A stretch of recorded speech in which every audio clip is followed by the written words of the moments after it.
Oh, Hello, this is Men Should Talk podcast. I'm hiya, Alice. Gareth. Okay, so we're from menshouldtalk.com. Today we're going to be discussing social media. Social media. Would you like to begin, Gareth? Well, all right, I will. So, how do we define social media? Well, what we're talking about, I think, today, and what I'm particularly interested in, are things like Facebook, Instagram, TikTok, those platforms. Mhm. And essentially, the way I read these, but maybe it's because of my job and everything, but these are adverts for the self. Yep. These are remorseless, relentless advertisements for the self. And I'm not going to be the first guy to say that what these adverts represent are ideals. People feel, I think, obliged to present the ideals. So what we see when we go on these flickering, dancing spaces are lots of images of what people want others to think they are. Hmm. They are often focused on notions, they're like versions of celebrity. They are everyday glamour.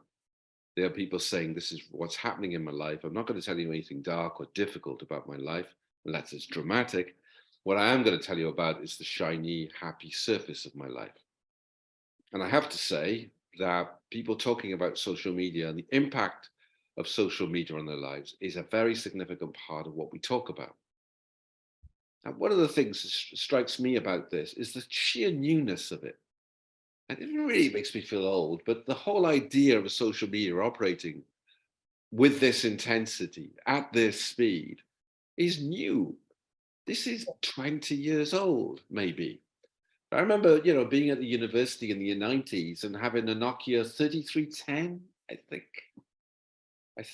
Is that right?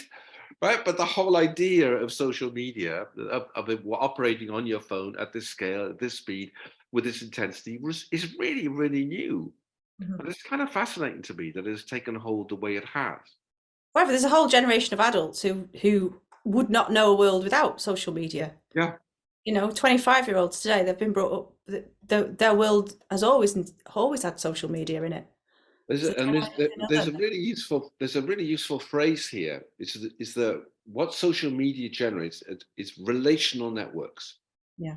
So people connect to one another on social media because they have the same likes or dislikes, the same groups of interest, etc. Whereas what we used to have were actual communities, actual networks. And they weren't necessarily better, but they were spaces where you were able to explore the human more confidently. Whereas now, what you're dealing with in relational networks are communications between people which are based on what we can show you, what you can see, and what we have engineered and designed to show you rather than offering any kind of model of depth. Mm. As at the core of what we talk about is the expected self. And the expected self is that version of us which we grow up developing in our networks and which is co created by those who also know us. So the expected self is the edge of our wheel, and the tread on the tire are the ideals that we pursue. And as that ideal, as that tire moves through space, it makes contact with a road everyone else knows. We're moving in the direction that everybody else understands. But the expected self draws from us a great deal of energy. A huge amount of our time is spent using social media to present an idea of us that we think others will like or find acceptable. Mhm. And the newness of this is still extraordinary to me because it's not about trust and warmth and caring. It's about presenting an advertisement for the self. And the pressure to continue presenting this advertisement is relentless. It is very difficult for kids, 8, 9-year-olds, and I mean 8, 9-year-olds, not to be on it, not to be fronting with an image or an idea of themselves, Mhm. not to be talking about themselves in a certain way.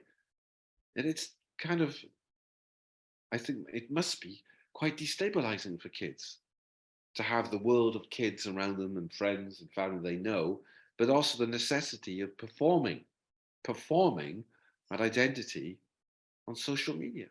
Mm.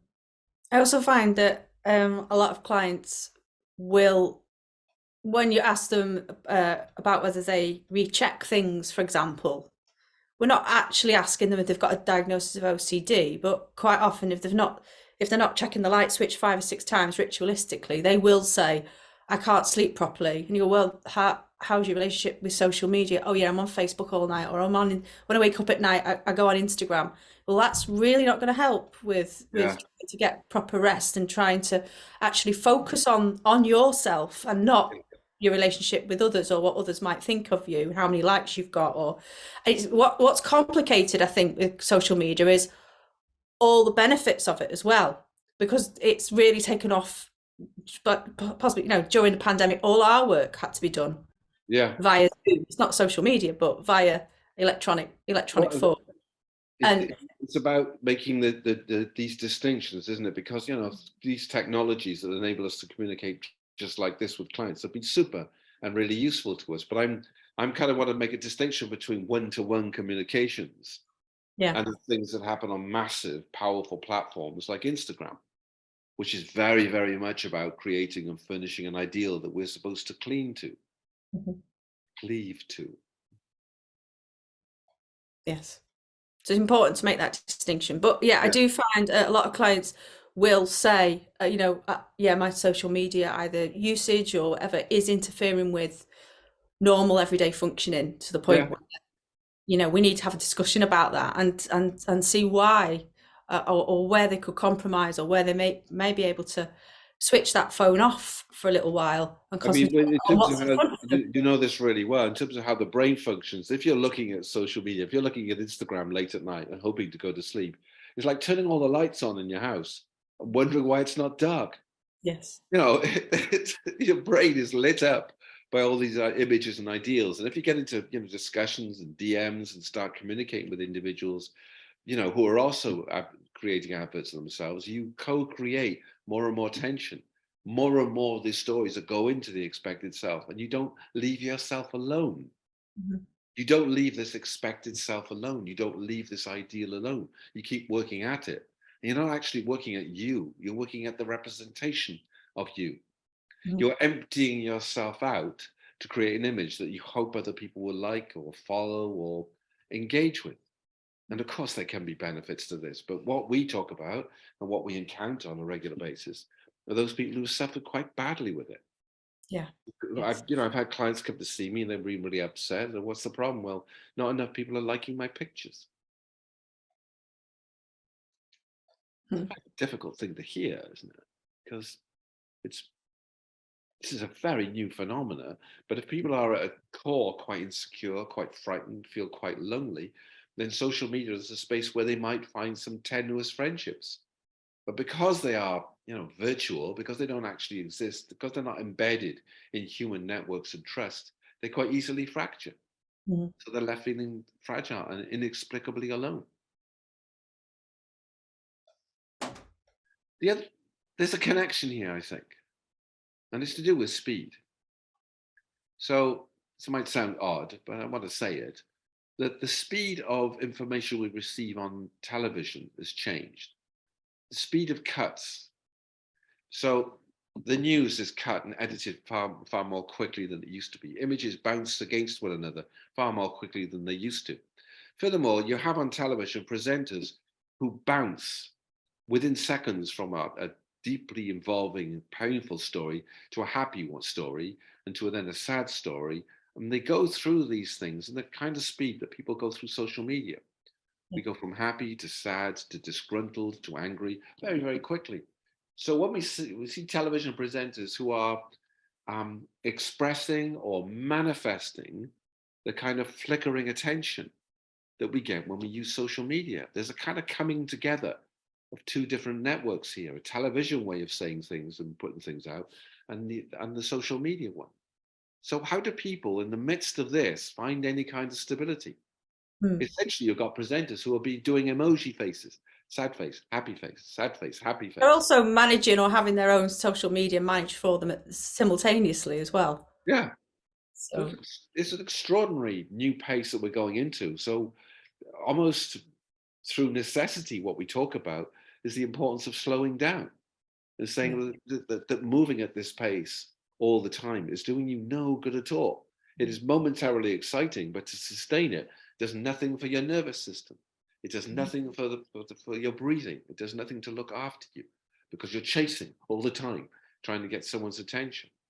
I think it's more difficult when somebody's livelihood depends on the advertising that they do across social media as well. And I've got a couple seeing me at the moment where one of the issues was the male in the couple runs his own business, successful, but was not able to leave alone social media. Although he doesn't particularly like it himself, he couldn't leave that alone in the evenings because it was his funnel of jobs Yeah, coming in and people to respond to. And to a certain extent, I find that as well. You must do as well as our yeah, businesses have grown. yeah. You're tired. You can't help it. Your business is done on the phone, on the computer, as well as face to face. And certainly, this person in a completely different field felt. But the wife in the situation was complaining that you're just not present.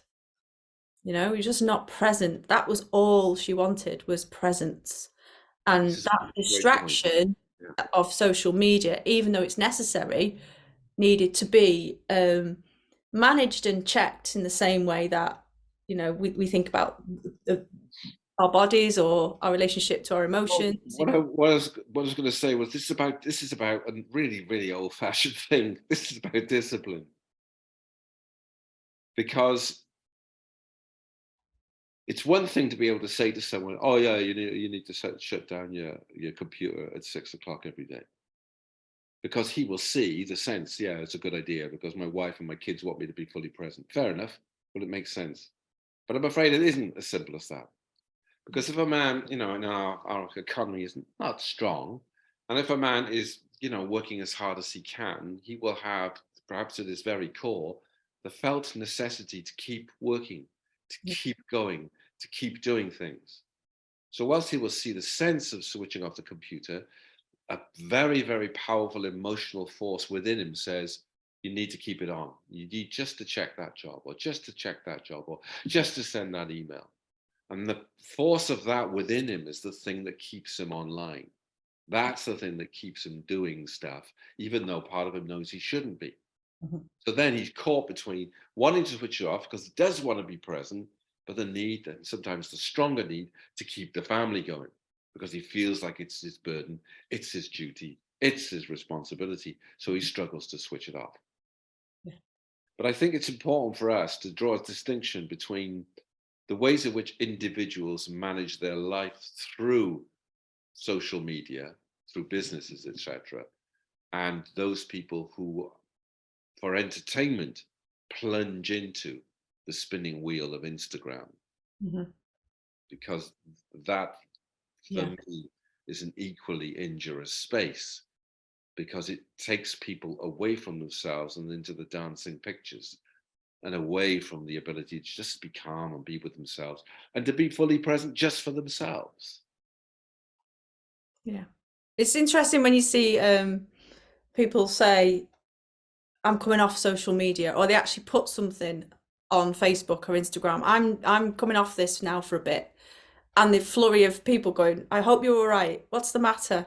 Yeah, Phone me, ring, DM me, whatever. yeah, They want to know, is it a problem? Have you got, right. is it a problem? Are you ill? Are you?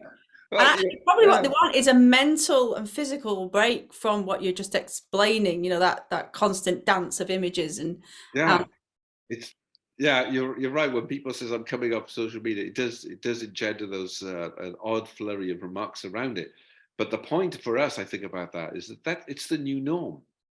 It's the new norm to be posting, to be talking, to be making a noise of some type about yourself. And when you move away from that, the system itself creaks a tiny bit and says, "Why aren't you contributing? Why aren't you sharing? Why aren't you with us? Why aren't you, chanting the same song? Why aren't you alongside us?" And it becomes very difficult for people whose energies, massive amount of energy, goes into the expected self to move away from it and make a choice to be away from the demands made to deliver a version of you. Mhm. That's what we keep coming back to is the significance, the importance of allowing yourself to be with you and to care a little bit less about the noise you're making. Has there ever been anything as ephemeral as social media? as Instagram, as Facebook. It's entirely ephemeral phenomenon. It's a nonsense that's passing, and yet people pay a great deal of attention to it because they want to make the right impression. It Mm, tells us that they may not be grounded. And of course, at the core of everything we talk about is the necessity of being grounded within yourself. And here's a really, really boring thing to say. If you're spending 3 or 4 hours of your day, this is an average, on social media, on those networks, on Instagram, etc., that means you have much less time to do the business of truly grounding yourself, mm, finding out what's really going on with your body, retreating from the necessity of pleasing others, learning a distance between thinker and thoughts, and having time for your emotions. mhm, All your focus goes into the wheel, and of course, you've no energy left for you. You're postponing it. I'll do it tomorrow. I'll look at it another time. Well, it won't work like that. mm. So, in terms of doing, then somebody's coming to therapy, and that's one of the issues they're presenting with, um, feeling either anxious or inadequate, or spending too much time on social media, or inadequate and anxious because Yeah. that's possibly one thing they're doing is looking at social media too much. What specifically do they do? What steps do we give them? Well, one thing I do is look at that, the compass model, and the ways in which body, others, thinking, emotion are interacting. And it would say, first of all, so what happens to you when you're posting? What's going on with you? And what we will find often is that the central axis, that the horizontal, the emotions are raised highly and they move towards others, and the quality of their thinking is right there at the bottom. So they are out of balance for themselves. So we would look at why it is they do that, what the profit of doing that for, and says, should we get you back to center? Should we try and get the axis to steady at the horizontal? So the first thing we do is try to find the appeal of this, and then we move them slowly so that their quality of their thinking rises slowly, and we get them to be more balanced with themselves. We can understand why. If we can understand the appeal of social media, then we can understand what we do to counterbalance it and bring them into a relationship in which over time they get to depend upon themselves. What's frightening about social media is that you depend for your validation on the likings, etc., of others. This is a Mhm, dangerous way to live. What we need to do is to get to a place where people can understand why they have lived that way and then take a calmer, slower, deeper, more considered approach to themselves. mhm, So that's what we do. We get that axis back to center, and then look at other ways and make sure they are grounded. Because when you feel centered, when you're at the core of yourself, then you can be grounded and feel comfortable in you, mm. and then you can cope with the obstacles. And this idea of coping, do you think it is generational? Because as we've just said, 25-year-olds today do not know a world without social media. No, Yet it's young people you often hear about, school age, teenagers, who have, because of detrimental comments or hounding on social media, have unfortunately killed themselves or done yeah, something. You hear far less of it. Now, it might be that there are far, far fewer people of a certain age, over 50 maybe, on social media, but it is almost as if there isn't, to me, I'm probably generalizing, but there seems to be an ability to cope that comes with the experience of living in a world without social media. We tend to have more perspective on it yeah, and it seems to affect younger people emotionally much more pointedly. yeah. Or am I just oversimplifying it? Well, you reminded me. I talked to someone in social media in the business of this recently, a technical person, and they said that there are three sort of ways of being with social media. You have an older generation who are still in some ways connected to Facebook and the interconnections that that generates. Then you've got a slightly younger generation of around 20 to 40-ish who are quite Instagram informed. And then you have, apparently speak, a new generation who are moving away from these platforms and are beginning to investigate other modes of communication which feel to them, and the key word I was offered was authentic. Mm, So they're looking for forms of communication which are counter to what they recognize as the artificiality of the ways in which Instagram and Facebook operate. So it may be that the coming generation are turning their backs on or turning away from what social media represent. So I mm, think you've got three different ways of looking at it, and each generation has their own form of identification with social media. But just to sound old again, this will pass. This will pass. There will be other things for us to talk about in the future. And it's possible that a new generation find ways of switching this off all the time. And they go to other modes of being, other modes of understanding one another, other modes of actually creating genuine networks of understanding. Networks of care will be a lovely thing for us to help foster. Networks of actual care rather than those which are about the flurry of noise on Instagram. The flurry of noise. Okay. All right. So if people want to come and see us, I'm Gareth at menshouldtalk.com. I'm Michelle at menshouldtalk.com. And remember, this is not a male-only model that Nope. we're presenting. It's not a gender-specific model. No, it is not a gender-specific model. It's been based on your many years of experience. With men and women. Men and women. Yeah. Okay. All right. The book's out soon. And what's that called? The book is out in weeks, we hope. Imminently. The Expected Self. Okay. And we'll be making a noise about nearer the time. More t-shirts, etc. Okay, join us next time. I look forward to it. I'll see you then. See you then. Bye.